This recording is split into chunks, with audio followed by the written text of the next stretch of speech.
Salut, j'espère que vous allez bien. On se retrouve aujourd'hui pour la deuxième partie de la trilogie 6ix9ine et on va parler de ce qu'il se passe en ce moment avec les feats qu'il est en train de faire.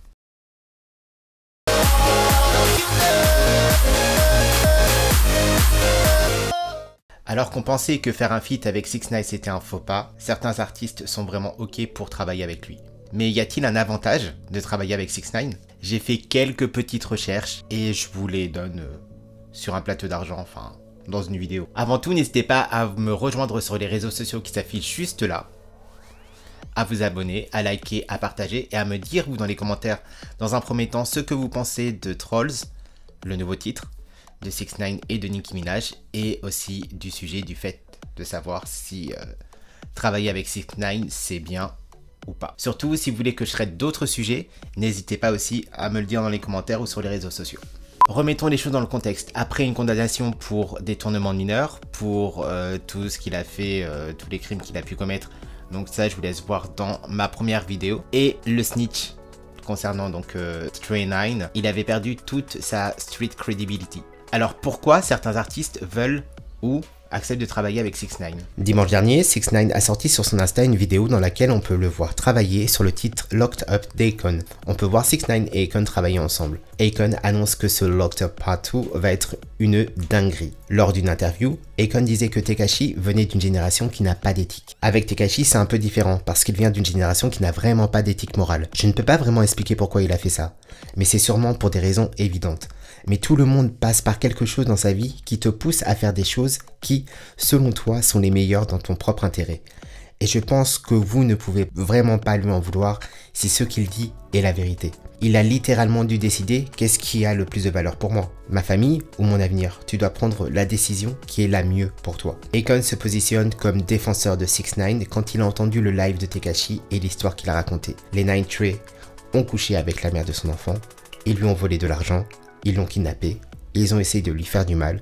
Vous verrez tout ça dans la troisième vidéo de la trilogie de 6ix9ine sur ma propre chaîne. Donc abonne-toi. Pour Akon, travailler avec 6ix9ine, ça a beaucoup d'intérêt. C'est un intérêt médiatique, il est remis au devant de la scène. Un intérêt financier étant donné que 6ix9ine est un gros vendeur. Et puis aussi, ça lui permet de conquérir une autre cible qu'il n'aurait pas pu conquérir s'il n'avait pas l'aide de 6ix9ine et des réseaux sociaux. Ce qui nous intéresse le plus, c'est le deuxième single de 6ix9ine qu'il a sorti depuis qu'il est sorti, lui, de prison. Il devait le sortir vendredi dernier, mais comme il le dit, suite aux événements, mon clip va être repoussé au 12 juin par respect pour ce qui se passe en ce moment, en évoquant George Floyd et le mouvement Black Lives Matter. Le deuxième single de 6ix9ine est donc Trolls avec Nicki Minaj, sorti aujourd'hui à minuit.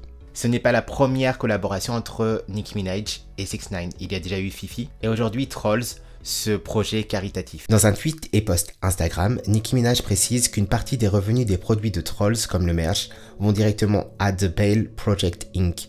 Ce fonds fournit une aide pour les cautions de ceux qui ont des faibles revenus et qui ne peuvent pas payer la caution quand ils sont dans l'attente de leur jugement. 20% des revenus vont être redistribués à cette association. Tandis que 6ix9ine lui poste « La vidéo de Trolls va sortir demain à minuit, demain on va exploser internet, je serai en live avant la vidéo, on ne peut pas nous arrêter. » Donc 6ix9ine défend une cause pour les personnes qui ne peuvent pas payer leur caution. En gros, il va se positionner en tant que héros des plus démunis. Donc imaginez une personne qui n'a pas d'argent pour payer sa caution et qui sort de prison grâce au fonds de 6ix9ine.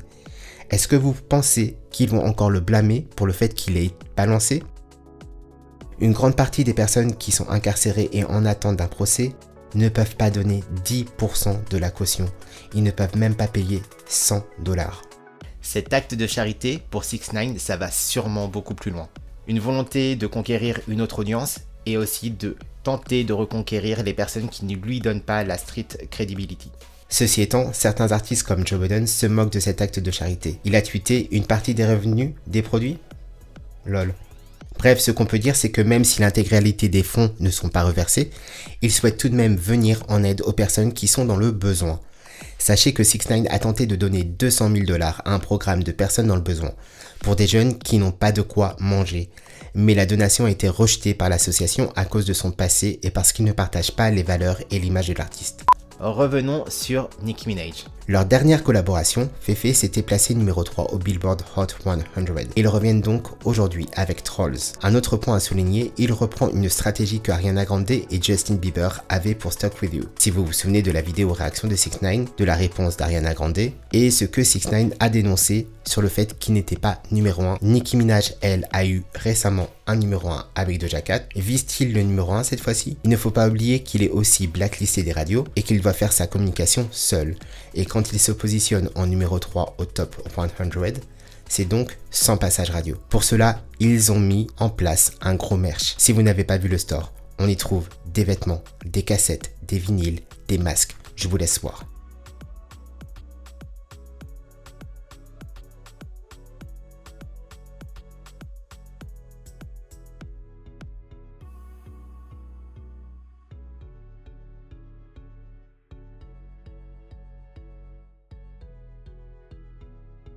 Pour le rap US, Nicki Minaj est la première rappeuse à faire officiellement un titre avec un rat ou une balance. Est-ce que ça peut avoir une incidence pour sa carrière? Comme elle dit, elle ne rappe pas la street, donc elle collabore avec qui elle veut, avec l'artiste qu'elle veut, et surtout si elle aime l'artiste. Nicki Minaj a toujours été à part dans le rap, c'est ce qui lui donne sa force, et c'est ce qui lui donne une liberté de création et de collaboration. Par contre, elle a été critiquée car son mari Kenneth Petty est impliqué dans une ancienne affaire de viol sur mineurs, et l'association avec 6ix9ine qui lui aussi a une histoire de détournement de mineurs et de violence conjugale, voire mon autre vidéo, ne fait pas l'unanimité. Retour sur le live de 6ix9ine et de Nicki. Avant de sortir son clip, comme il l'avait annoncé, 6ix9ine était en live sur Instagram et 900 000 personnes étaient présentes. Il devait faire de grosses révélations et la révélation qu'on a eue est que Desiree Perez, productrice exécutive de Meek Mill, a elle aussi balancé pour ne pas tomber. Elle aurait collaboré avec le DEA. En gros, 6ix9ine dit que Meek Mill, qui est l'ex de Nicki Minaj, travaille avec une rate et qu'il n'y a pas un niveau de balance. Ok, mais on ne voit pas trop le rapport, enfin, elle ne rappe pas.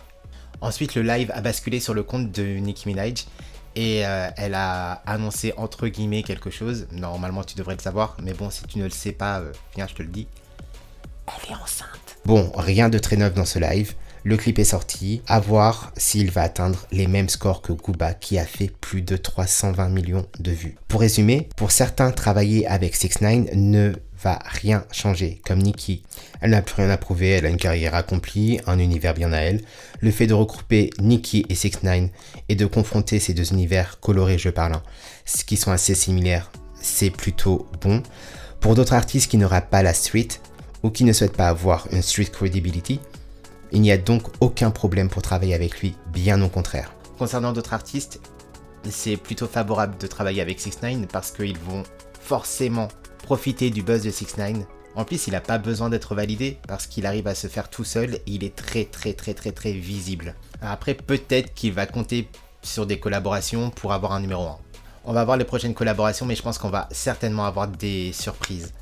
Et on peut s'attendre à certainement des artistes qui vont décider de faire un comeback et qui n'ont aucun rapport avec l'univers du hip-hop américain. Après, à savoir si 6ix9ine est un artiste qui va durer, ça c'est une autre question. Voilà, c'est tout pour moi. J'espère que cette vidéo vous aura appris certaines choses.